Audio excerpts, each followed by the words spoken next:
وقتا همدیگه رو فرشته صدا میکنن. خب نظر لطفشونه، به هم لطف دارن، اما واقعیت اینه که فرقشون با هم از زمین تا آسمونه. حالا توضیح میدم ازشون.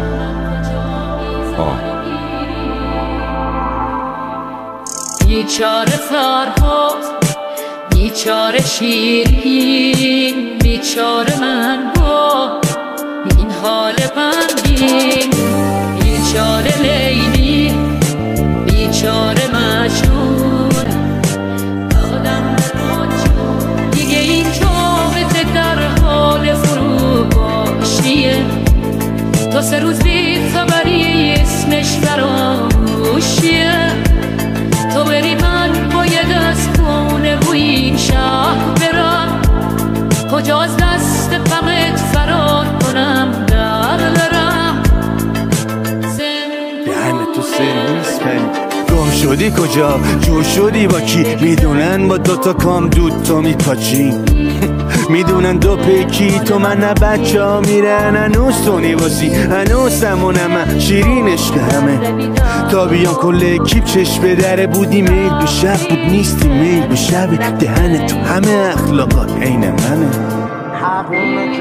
حقونه که خودش بیا تو بدی بره باز برگرده بهت مشتی باشه پرش زیاد خورده حساب کتاب تو رو بد کرده لهت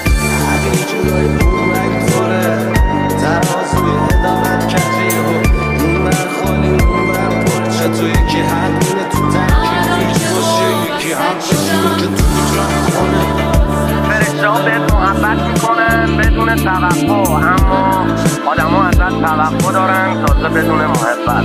فرشته‌ها بهت احترام میذارن، آدم ها بهت بی حرمتی میکنن. فرشته‌ها تشویق میکنن، آدم ها مسخره. فرشته‌ها تعریف میکنن، آدم ها انتقاد.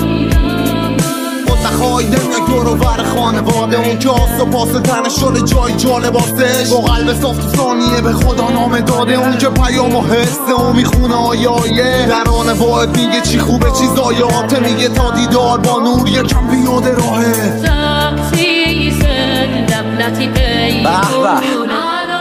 حق دادنی و گرفتنی نیست حق معلوم است و محفوظ و به دست آوردنی حق لیاقت است آمدنی نیست رسیدنی است هرچی روش میذاری کم میشه چرا هرچی جلو میری تنگ میشه چرا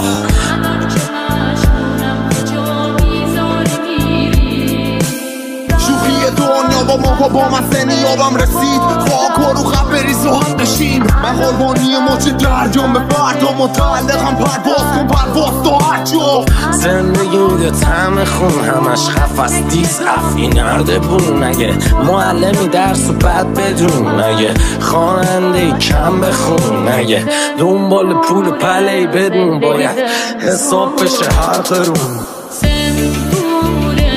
زندگی زندونه این حال منو میدونه عشق تو درد بیدارونه تحصیص لبنتی پی بگذار که خشم فروکش کنم بگذار که بحت معنا پیدا کند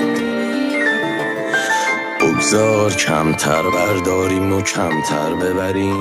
ضبط شده در کانال مستر ریمیکس.